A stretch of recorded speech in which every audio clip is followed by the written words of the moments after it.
Eh bien bonjour à tous, aujourd'hui on se retrouve pour une toute nouvelle critique et aujourd'hui j'avais envie de vous parler du tout nouveau film de Harmony Korine, Agrodrift, donc qui est un film qui est sorti en fait tout récemment et qui est disponible à l'achat, donc je mettrai le lien si vous voulez acheter le film dans la description. Voilà, le film il était passé à la Mostra de Venise donc l'année dernière et on n'avait pas vraiment une nouvelle et du coup vu le projet, c'est un peu logique que le film sorte pas en salle, même s'il aurait quand même pu avoir une sortie en salle, un petit peu, on va dire une cinquantaine de salles, ou sortir par exemple globalement à Paris ou dans les grandes villes. Mais non, du coup il sort directement en ligne à l'achat, donc c'est un petit peu dommage et en même temps un peu compréhensible quand même. Parce que le film il est curieux. Bon, déjà il est réalisé par Harmony Korine, donc qui est un réalisateur que personnellement j'aime vraiment beaucoup, qui est quelqu'un dont on parle pas assez. Il y aurait plusieurs raisons. Bon, c'est toujours un réalisateur qui est resté un petit peu à la marge, mais qui est pour moi, on va dire, chez les Américains, l'un des plus intéressants, l'un des plus atypiques. Qui s'est jamais conformé à ce qui se faisait. Donc qui est globalement connu à la fois pour la dimension un peu réalisme dans ses films, notamment sur la jeunesse. Donc voilà, si vous avez vu des films comme Gumeau, par exemple, qui est un film quand même très très atypique, des narrations, aussi une logique de narration dans ses films qui est assez étrange. Bon, je parlais de Gumeau, on peut aussi parler de Spring Breakers, avec des avancements, des sauts dans le temps, etc., des retours, etc. De l'humour aussi, souvent de l'humour noir qui va un peu se greffer dans ses films. Donc voilà, vraiment une réflexion sur la vie, et en même temps parfois des pics comme ça d'humour noir, de touches un petit peu d'absurdité. D'ailleurs il a fait beaucoup de courts-métrages un petit peu absurdes, avec une esthétique hyper travaillée, souvent très contrastée, etc.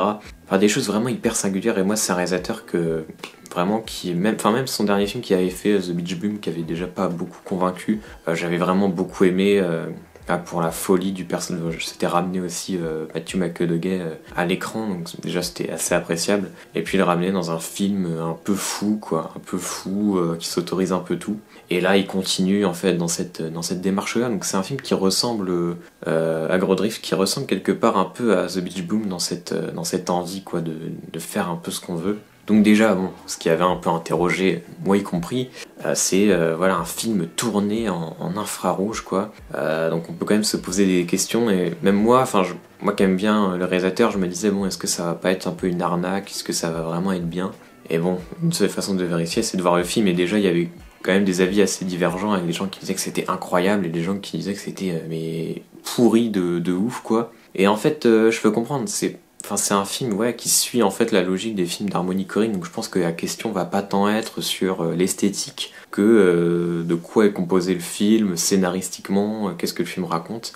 Et c'est un film qui est vraiment, très très étrange, vraiment purement korinien, on va dire, avec comme ça un espèce de mélange entre un hommage aux jeux vidéo. Voilà, c'est un film qui fait beaucoup penser par exemple à GTA ou même à d'autres jeux vidéo, même dans son esthétique, dans ses personnages, dans la folie de ses personnages. Et en même temps, ça fait presque penser aussi à du Terrence Malick. Voilà, ça peut sembler un peu ridicule, mais il y a d'ailleurs des moments assez ridicules avec des pics un peu d'humour noir ou des trucs un peu à la con. Et en même temps, un mélange avec du Terrence Malick. Donc là, on va suivre un personnage, on va suivre un tueur à gages, donc il va devoir tuer un autre personnage. Voilà, c'est assez simple, et donc il a une famille à qui il tient, etc. Donc tu vas avoir tout un discours aussi sur la famille, en voix off, où le personnage il va parler de sa famille, il va dire que c'est ce qui compte le plus pour lui, etc. Donc des trucs presque un peu à la Malick. Ça va vraiment vous faire penser à ça, c'est obligé. Et pourtant il y a cette ironie, qu'il n'y a pas chez, là on s'écarte de Malick, il y a cette ironie, il y a ce truc qui est et moi j'ai trouvé ce mélange génial avec cette esthétique là. Il y a des imageries, il y a des moments aussi assez étranges où tu vas voir donc l'intérieur des personnages, un espèce d'aspect un peu robotique, où j'ai pas forcément trop compris le sens de ces aspects-là, mais ouais, c'est un film, on va dire les termes, quoi. C'est une expérience, c'est vraiment une pure expérience. Ça dure, je crois que ça dure même pas 1 heure et demie le film. Et ouais, c'est te faire plonger dans un monde complètement fou, exubérant, avec une esthétique hyper particulière qui a jamais été expérimentée en fait au cinéma. Et du coup, merci. merci à Corinne de proposer un film aussi original, avec des dialogues jamais vus, voilà, en craignant peut-être d'être un peu ridicule, et le film est un peu ridicule, mais en même temps il est hyper, il est jusqu'au boutiste, du coup il est tellement quelque part innovant et dans sa forme, même dans sa structure, le scénario a priori il est simple, mais il y a tellement une déformation aussi dans tous les personnages, etc., qui renverse complètement toute sa simplicité à laquelle on pourrait être confronté. Donc je pense que voilà l'histoire, a priori basique que le film nous donne, en fait c'est justement on nous montre que c'est en déjouant complètement les règles, notamment par la forme, qu'il arrive à tirer quelque chose de, pour moi, assez grand. Parce que ouais, pour moi c'est un des films que j'ai préféré vraiment cette année. Voilà, j'ai vraiment eu l'impression d'un cinéaste comme ça qui s'amuse avec le cinéma et qui décide de proposer un truc.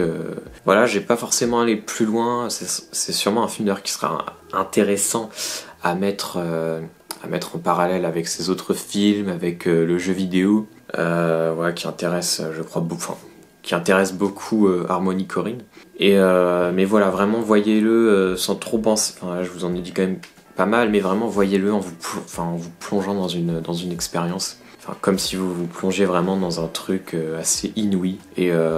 Et voilà, après ça passera ou ça cassera, hein. C'est peut-être pas une esthétique qui va plaire à tout le monde, mais en tout cas moi j'ai vraiment été convaincu. Là c'est quand même quelques jours que j'ai vu le film. Je fais la critique maintenant parce que je me dis il faut que j'en parle quoi de ce film au final, même si je sais pas si j'en dis beaucoup de choses, mais ouais, vraiment c'est un film qui me suivra tout au long des années, même plus tard quoi. Voilà, j'espère que vous avez vraiment aimé quand même cette petite vidéo. N'hésitez pas à me dire ce que vous avez pensé du film et de la critique, et moi je vous dis salut.